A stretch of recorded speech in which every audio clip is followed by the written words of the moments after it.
안녕하세요. 지금부터 데이지 체인 연결 방법에 대하여 설명을 시작하겠습니다. 먼저 목차입니다.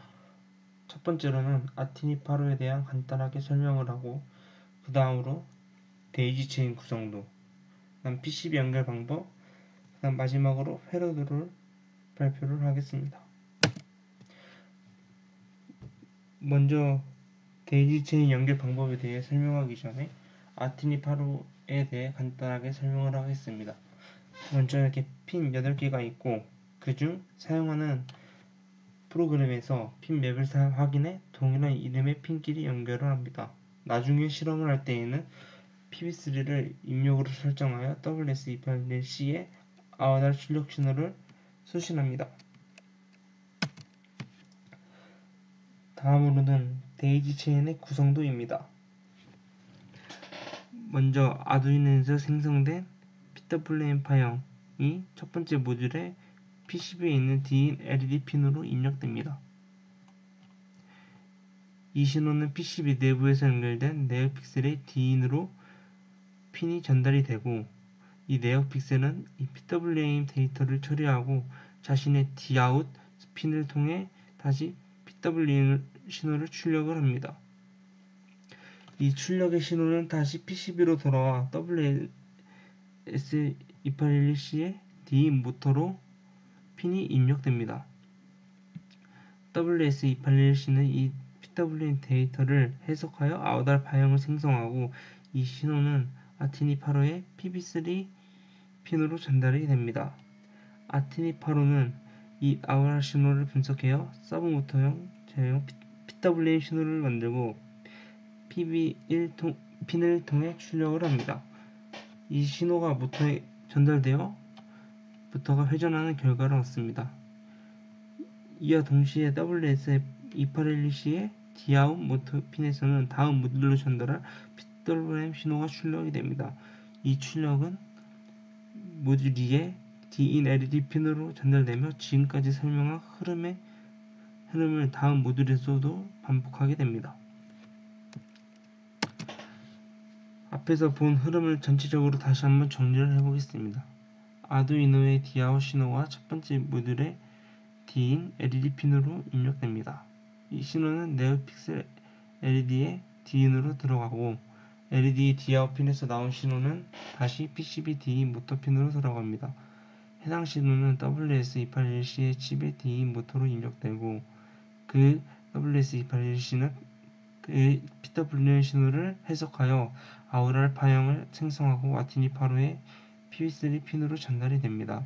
아티니파로는 아웃R 모터 제어 PWM으로 연산하여 PB1으로 출력됩니다. 그리고 이 신호가 모터로 전달되어 회전을 하게 되는 결과를 얻습니다. 동시에 WS281C의 Dout 모터 핀에서는 다음 모듈에 전달할 PWM 신호가 출력되고 모듈 2의 D인 LED 핀으로 연결이 됩니다.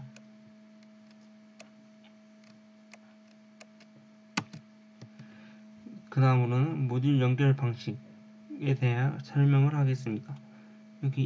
여기에 보이는 그림은 직렬 방식으로 모듈이 연결되는 것입니다. 각 모듈은 좌측이 입력, 즉 D인, 우측이 Dout 구조를 가지며 신호수는 초록색과 노란색으로 표시된 D인, Dout을 따라 전달됩니다.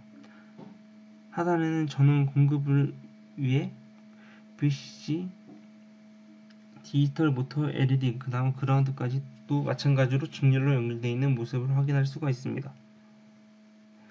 이렇게 함으로써 모듈 간의 간섭을 줄이고 안정적인 동작이 가능하게 할 수 있도록 설계를 하였습니다. 다음은 실제 PCB를 구현을 해본 방식입니다.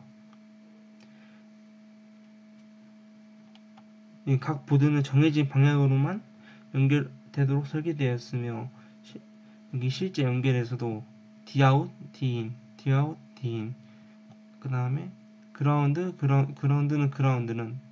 VCC는 VCC까지 직렬로 연결되는 모습을 확인을 할 수 있습니다. 또 전원 역시 다음 보드로 딱 전달되어 깔끔한 구조를 보여주게 됩니다. 이제 마지막으로 헤러드입니다. 헤러드 흐름은 아까 설명을 했기 때문에 간단하게 한 번 더 요약을 하면 아두이노에서 발생한 PWM 신호가 네오픽셀 LED를 거쳐 WS281C로 전달되고 WS281C는 해당 신호를 해석하여 아테니8호로 전송.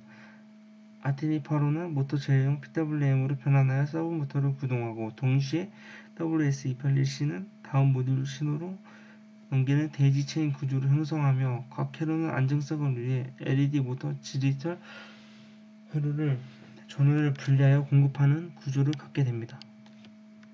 이로써 데이지 체인에 대해 설명을 마치겠습니다. 자, 이번에는 작년에 진행했던 모듈의 연결 복잡성을 보완하고자 PCB를 제작하게 되었는데 그 PCB를 어떤 부분을 고려하여 만들었는지와 부품 배치 등을 패드로 보여드리도록 하겠습니다. 일단 이번 캡스톤 디자인의 목표는 100개의 모듈을 만들어서 역동적인 키네틱 월의 소형화를 목표로 하였는데 100개나 되는 모듈을 어떻게 연결할지를 먼저 고민하게 되었습니다. 그래서 고려를 해봤는데 방향에 따라서 커넥터를 꽂는 방식이 달라지면 어떠냐는 교수님의 의견에 커넥터와 순서에 대해서 고민을 해보았습니다. 일단은 커넥터 부분은 VCC 그라운드를 묶어놓은 4핀짜리와 그 다음에 신호 전달용 2핀 커넥터를 따로 배치를 하였습니다. 이로 인해 왼쪽에서 오른쪽으로 향하는 방향이면 신호 전달용 2핀 중 위쪽 부분만을 연결을 하여 전달을 하고 만약에 오른쪽에서 왼쪽으로 가는 방향이면 아래 2핀 기준 아래쪽에 있는 핀을 연결을 하여서 전달을 합니다. 이런 식으로 두 개의 모듈을 만나게 하였을 때의 사진입니다.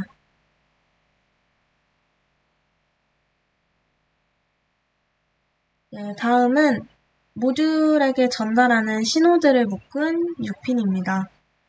모듈 안에서는 움직이는 무빙 플레이트라는 판이 있는데 이 판도 커스텀 PCB를 사용을 해서 그 PCB 안에서 만들어낸 신호를 LED와 모터에 전달되도록 하였습니다.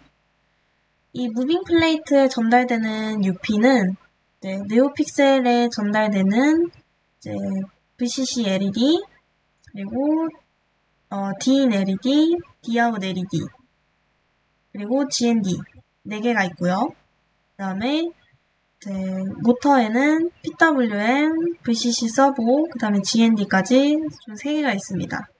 그라운드는 GND는 어차피 무빙 플레이트 안에서 세분화돼 가지고 나갈 수 있기 때문에 총 6개의 핀으로 구성이 되어 있고요. 6핀의 순서는 모듈 설계팀과 약속을 해서 여기 기준으로 VCC LED, DIN LED, Dout LED, 그라운드, 그 다음에 그라운드, VCC 모터 PWM 이런 순서로 약속해서 정해놨습니다.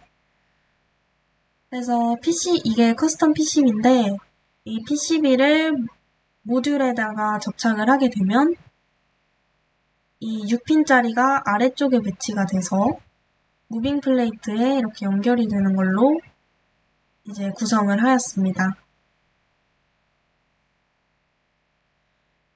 이후 PCB 안의 부품 배치는 왼쪽 그림을 보시게 되면 PCB와 모듈 사이에 접합 부분이 생깁니다. 이 생기기 때문에 다운로드 후 사용하지 않는 다운로드 핀은 접합 부분 쪽에만 배치를 하였고 나머지 사용하는 부품들은 간섭이 생기지 않는 가운데 부분으로 넣어 모듈 연결에 이상이 없도록 하였습니다. 이제 패즈를 사용해서 어떻게 구성이 되어 있는지 확인해 보도록 하겠습니다. 일단 패즈 안에서 로직과 레이아웃이 있는데 이 로직은 회로를 어, 그리는 이제 환경이고 레이아웃은 이런 식으로 아트웍을 하는 공간입니다. 환경입니다. 일단 회로를 먼저 보시게 되면 사용하는 ATtiny85에 이제 다운로드가 같이 엮어서 연결이 되어 있고 그다음에 WS2811 그다음에 이제 신호 전달용 2핀 신호 전달용 2핀이랑 그리고 이제 VCC랑 그라운드를 가지고 있는 전원부 4핀이 이렇게 나눠져 있습니다. 그 다음에 무빙 플레이트에 연결되는 6핀은 여기에 배치가 되어 있고요.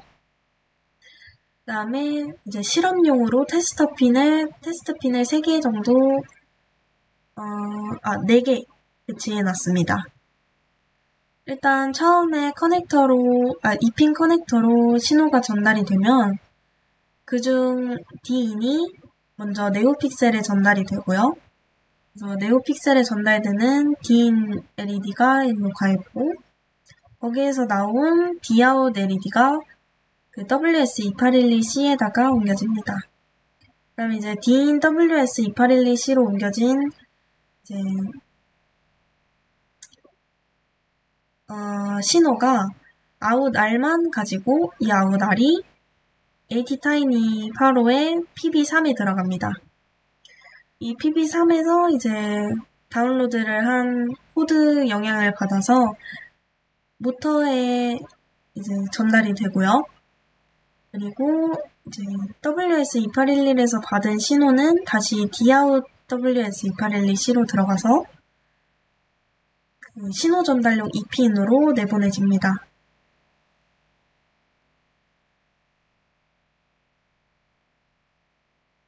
다음 이제 아트웍에 대해서 설명을 해드릴 텐데 일단 아까 설명했다시피 접합 부분을 만들어 놓은 이제 이 노란색 표시가 되어 있는 부분은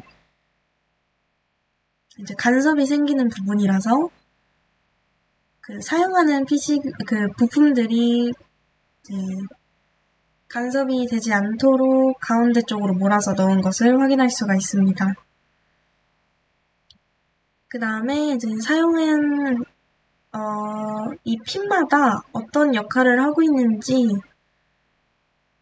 알려주기 위해서 이 실크라는 그 이름을 부착을 했는데 이 실크가 작으면 사용할 때 그 가독성이 좋지 않아 가지고 사이즈를 1.3으로 늘렸습니다. 여러 개의 PCB를 먼저 뽑아놓고 테스트를 한 결과 이제 그것을 보완한 PCB를 만들 수 있는 경험이 되었습니다.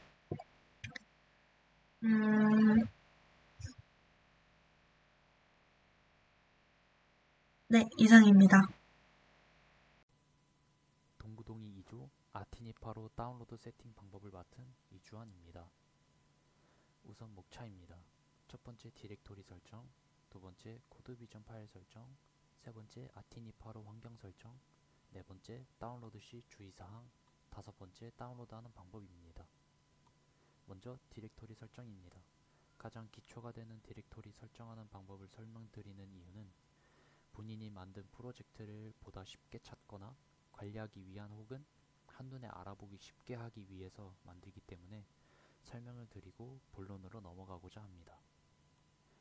이제 본론인 코드 비전 설정입니다. 우선 첫 번째, 코드 비전을 실행시킨 후 파일에서 뉴 버튼을 클릭해 줍니다. 두 번째, 해당 사진처럼 나오게 되는데 클릭하면 프로젝트를 클릭 후 OK 버튼을 눌러줍니다. 그럼 해당 세 번째 사진처럼 나오게 되는데 노 버튼을 클릭해 줍니다. 네 번째는 아까 설명드렸다시피 본인이 만든 디렉토리 경로에 원하는 이름으로 저장을 해줍니다. 다섯 번째, 해당 창이 나오면 C 컴파일러를 클릭해 줍니다. 여섯 번째, 칩을 아티니 8호, 클락을 16으로 맞춰주고 OK 버튼을 클릭해 줍니다. 클락 수는 상황에 맞게 설정을 해주시면 됩니다. 이제 OK 버튼을 클릭하면 해당 사진처럼 나오는데 파일에서 뉴 버튼을 클릭 후 소스 버튼을 클릭해 줍니다. 그러면 C 확장자 파일이 오른쪽 사진처럼 나오게 되는데 실행해줄 코드를 입력 후 Ctrl S를 입력해서 원하는 파일 이름으로 입력하고 저장을 해줍니다. 아홉 번째, Configure the Project를 클릭 후 Add 버튼을 클릭해 줍니다. 열 번째, 본인이 만든 C 확장자 파일을 열어줍니다. 저장을 하고 Add 버튼을 누르고 파일을 잘 넣었다면 해당 사진처럼 나오는데 OK 버튼을 눌러줍니다. 이로써 코드 비전 파일 설정은 끝났습니다. 그 다음은 아티니8호 환경 설정법입니다. 우선 Configure the Project를 클릭을 해준 뒤 칩이 아티니8호, 클락이 16으로 잘 설정이 되어 있는지 확인해 줍니다. 확인이 잘 된 뒤에는 OK 버튼을 클릭해 줍니다. 세팅 혹은 상단 바에서 프로그래머를 클릭하면 오른쪽 사진과 같이 나오는데 본인이 알맞는 프로그래머 타입과 포트를 선택하고 OK 버튼을 눌러줍니다. 그 다음은 Shift F4를 입력하거나 상단바 혹은 툴바에서 칩 프로그래머를 실행시키면 해당 오른쪽 사진처럼 나오게 되는데 칩이 올바르게 설정이 되어 있는지 다시 한번 확인해 줍니다. 이로써 모든 설정이 끝났고 다운로드할 때 주의사항입니다. 첫 번째, 헤더 파일이 아티니8호로 선언이 되어 있는지 확인해 주세요. 두 번째, 프로그래머 타입, 포트 번호를 꼭 확인해 주세요. 세 번째, 컴피규어 창에서 올바른 칩이 설정되어 있는지 그리고 칩 프로그래머 창도 칩 설정이 잘 되어 있는지 꼭 확인해 주세요. 네 번째, 퓨즈 비트 설정입니다. 퓨즈 비트는 사양에 따라 설정법이 달라져서 본인에 맞는 사용법을 찾는 게 중요합니다. 마지막으로 다운로드를 하는 방법입니다. 컴파일 F9 버튼 혹은 빌드 Shift F9를 클릭하거나 입력을 하면 오른쪽 사진처럼 빌드가 완료된 창이 나오는데 OK를 누르고 칩 프로그래머를 클릭해서 상단의 프로그램을 클릭 후 퓨즈 비트로 먼저 구워줍니다. 그리고 프로그램 5를 클릭을 하면 중간에 로딩 창이 나오는데 기다렸다가 로딩 창이 끝나면 오른쪽 사진과 같이 창이 나오는데 캔슬을 눌러주면 다운로드가 끝이 나게 됩니다. 이상으로 다운로드 세팅 방법 설명을 마치도록 하겠습니다. 동구동의 코드 설명에 대해 시작하겠습니다. 먼저 목차입니다. 전체 코드를 먼저 보여드리고 그 다음으로 변수 설정, 메인문 설명, 그리고 타이머 1, 2에 대해 설명해 드리겠습니다. 전체 코드입니다. 1번, 2번, 3번 순으로 보시면 되겠습니다.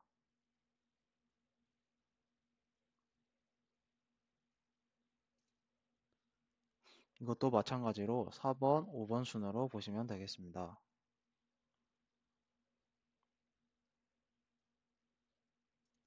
다음으로 변수 설정입니다.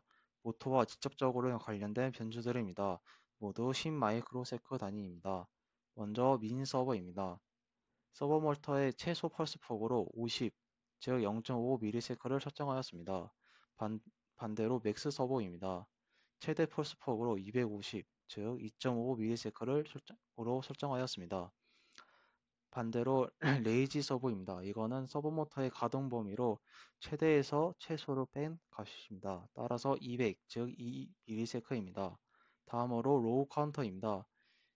이것은 저희가 PB3번을 활용하여 실험을 통해 구한 값입니다. 저희는 437, 즉 4.37ms가 나와 이를 사용하였습니다. 두 번째로 변수 설정입니다. 첫 번째 변수 카운터는 10 마이크로세컨입니다. 이후 저희가 사용한 타이머 0의 카운터를 세기 위해 설정하였습니다. 다음으로 로우 타임입니다. R 시온에서 로우 상태의 지속 시간을 측정하는 로우 상태를 카운트할 변수입니다. 마지막으로 서버 와이드입니다. 실제 모터에 적용할 퍼스폭 값입니다. 다음으로 메인문 설명입니다. 함수목은 void main입니다. pb0, pb1, pb2는 모두 출력으로 설정하였습니다. 각각 체크핀, 모터 PWM 그리고 테스트 핀과 연결되어 있습니다. 마지막으로 pb3는 WS2812C의 out 값을 입력받게 설정하였습니다. 또한 풀업 설정을 하여 안정화시켰습니다. 다음 코드는 저역 인터럽트를 활성화하기 위해 설정하였습니다. 모든 로직은 인터럽트에서 처리되므로 메인의 while은 아무런 동작이 없습니다. 또한 메인문에서 타이머 0과 1을 설정하였습니다. 각각 분주비와 TCNT 값을 활용하여 타이머 0을 10마이크로세크로 동작하게 설정하였으며 타이머 1을 20ms로 동작하게 설정하였습니다. 타이머 1에 대해 설명하겠습니다. 앞서 설명했듯이 20ms로 동작합니다. 저희가 20ms로 인터러프트를 설정한 이유는 모터의 데이터 시트를 보면 알 수 있는데요. 저희가 사용하는 모터는 20ms에서 2ms의 두티비를 가져야 동작하기 때문입니다. 다음으로 내용에 대해 설명해 드리겠습니다. 타이머 1 인터럽터에서는 타이머 0을 초기화 및 활성화를 시킵니다. 또한 추후 저희가 사용할 카운터 10 마이크로세크의 값을 0으로 초기화를 시켜줍니다. PB0은 로우로, PB2는 하이로 바꿔줍니다. 이 모든 동작은 20ms마다 반복합니다. 다음으로 타이머 0에 대해 설명하겠습니다. 마찬가지로 10마이크로세컨마다 호출됩니다.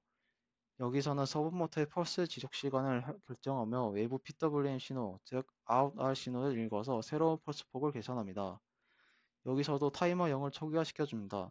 또한 앞서 설명했듯이 이와 같은 변수를 통해 카운트 10마이크로세크를 카운트해줍니다.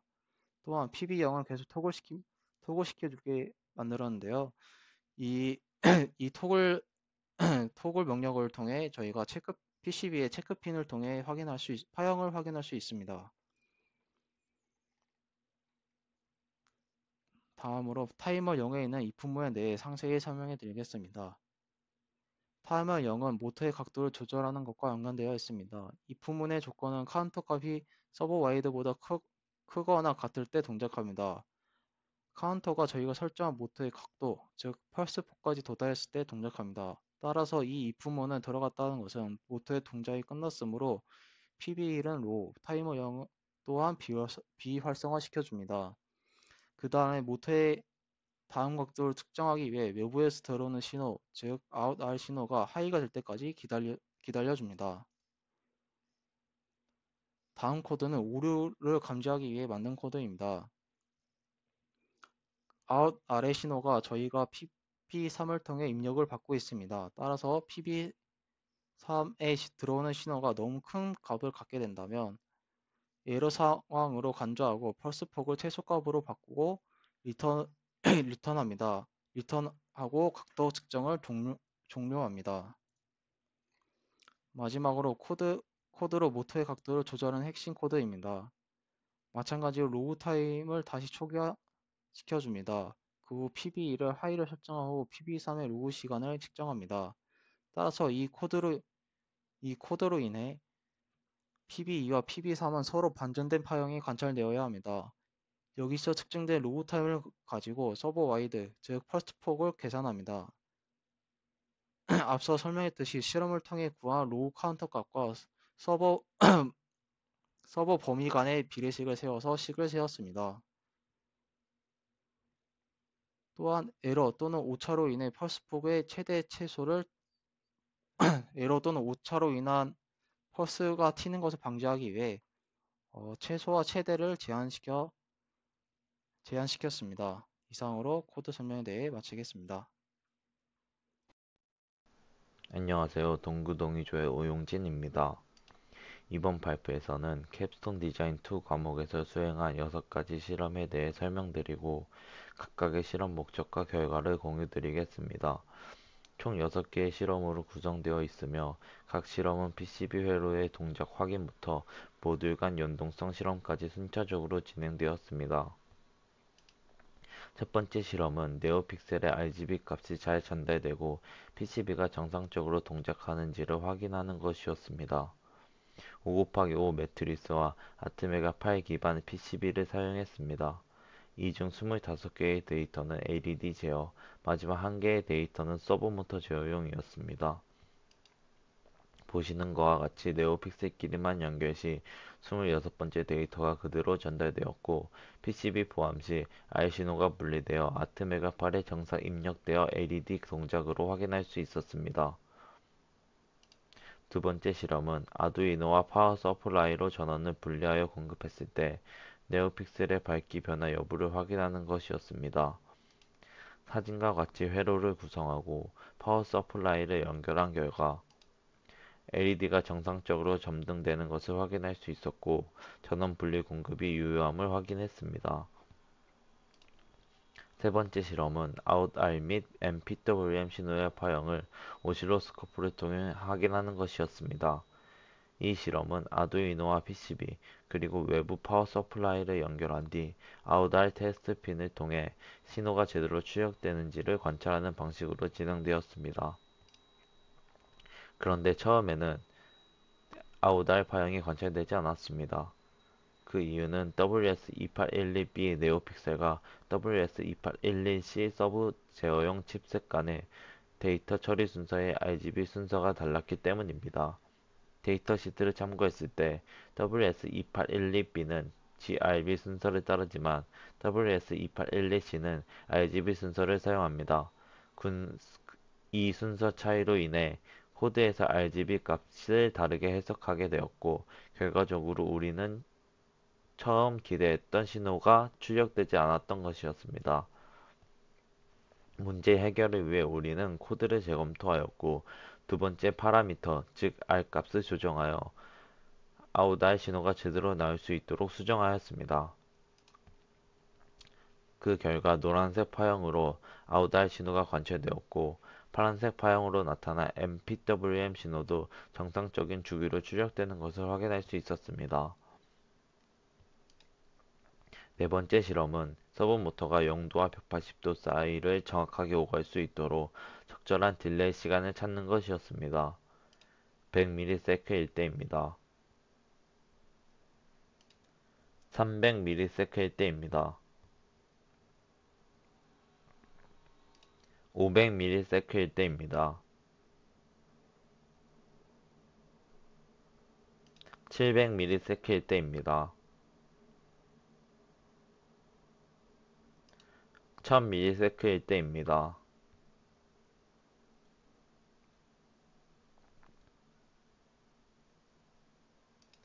영상에서 확인한 것과 같이 100ms부터 1000ms까지 다양한 값을 테스트한 결과 500ms에서 가장 부드럽고 정확한 동작을 확인할 수 있었습니다. 다섯 번째 실험에서는 LED 색상과 모터 제어를 연동하였습니다. 모터의 위치에 따라 모터가 앞쪽으로 이동할 때 LED의 색상은 빨간색, 뒤쪽으로 이동할 땐 파란색 또는 초록색으로 변화하게 하였고 최적 딜레이 값을 사용하여 모터와 LED가 잘 작동하는지를 확인했습니다.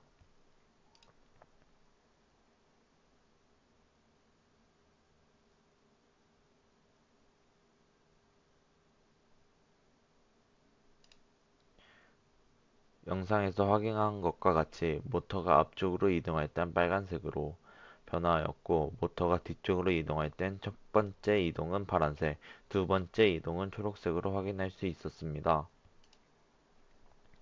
마지막 실험은 모듈 3개를 직렬로 연결하여 신호 전달 및 전력 공급의 연동성을 확인하는 실험이었습니다.